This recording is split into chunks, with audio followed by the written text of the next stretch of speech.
ढोल, मृदंग, झांझ, मंजीरा, ढप, नगाड़ा, पखावज और एक तारा में सबसे प्रिय बांस निर्मित बांसुरी भगवान श्री कृष्ण को अति प्रिय है। इसे वंशी, वेणु, वंशिका और मुरली भी कहते हैं। बांसुरी से निकलने वाला स्वर मन मस्तिष्क को शांति प्रदान करता है।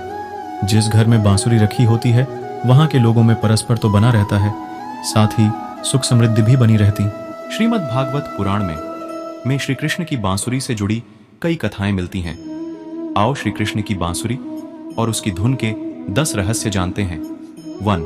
धनवा नाम का एक बंसी बेचने वाला श्री कृष्ण को बांसुरी देता है तो वे उस पर पहली बार मधुर धुन छोड़ते हैं, जिससे वह बंसी बेचने वाला मंत्रमुग्ध हो जाता है। उसी समय से श्री कृष्ण बांसुरी बजने वाले बन जाते हैं। 2.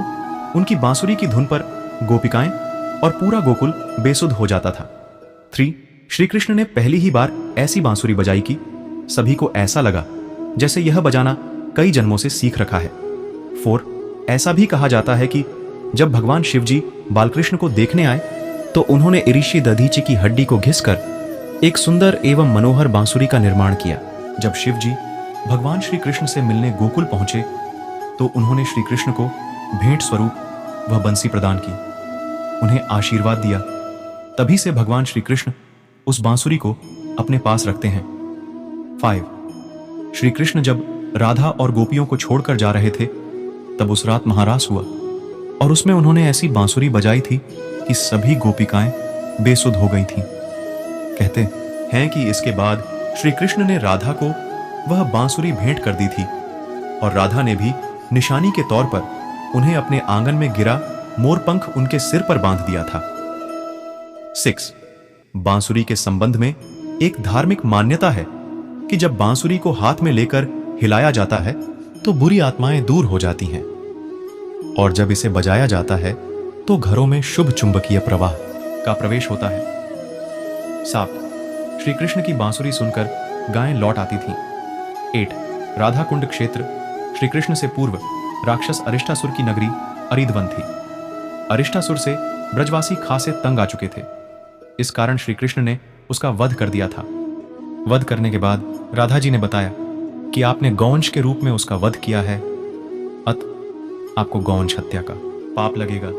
यह सुनकर श्री कृष्ण ने अपनी बांसुरी से एक कुंड खोदा और उसमें स्नान किया। इस पर राधा जी ने भी बगल में अपने कंगन से एक दूसरा कुंड खोदा और उसमें स्नान किया।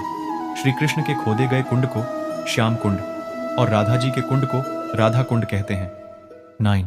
एक बार गोपियों ने श्री कृष्ण की बांसुरी से पूछा कि आखिर पिछले जन्म में तुमने ऐसा कौन सा पुण्य कार्य किया था जो तुम हमारे मुरली मनोहर के गुलाब की पंखुड़ी जैसे होठों पर स्पर्श करती रहती हो। ये सुनकर बांसुरी ने मुस्कुराकर कहा, मैंने उनके समीप आने के लिए जन्मों तक इंतजार किया।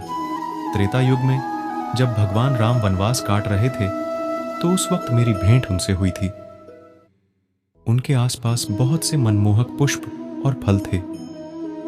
उन पौधों की तुलना में मुझ में कोई विशेष गुण नहीं था, परंतु भगवान ने मुझे दूसरे पौधों की तरह ही महत्व दिया। उनके कोमल चरणों का स्पर्श पाकर मुझे प्रेम का अनुभव होता था। उन्होंने मेरी कठोरता की भी कोई परवाह नहीं की। जीवन में पहली बार मुझे किसी ने इतने प्रेम से स्वीकार किया था। यही कारण है कि मैंने आजीवन उनके साथ रहने की कामना की, परंतु उस काल में वो अपनी मर्यादा से बंधे हुए थे, इसलिए उन्होंने मुझे द्वापर युग में अपने साथ रखने का वचन दिया। इस प्रकार श्री राम ने अपना वचन निभाते हुए श्री कृष्ण रूप में मुझे अपने निकट रखा। 10. आखिरी समय में भगवान श्री कृष्ण उनके सामने आ गए। भगवान श्री कृष्ण ने राधा से कहा कि वे उनसे कुछ मांग लें, लेकिन राधा ने मना कर दिया। कृष्ण के दोबारा अनुरोध करने पर राधा ने कहा कि वे आखिरी बार उन्हें बांसुरी बजाते देखना और सुनना चाहती हैं। श्री कृष्ण ने बांसुरी ली और बेहद सुरीली धुन में बजाने लगे। श्री कृष्ण ने दिन रात बांसुरी बजाई।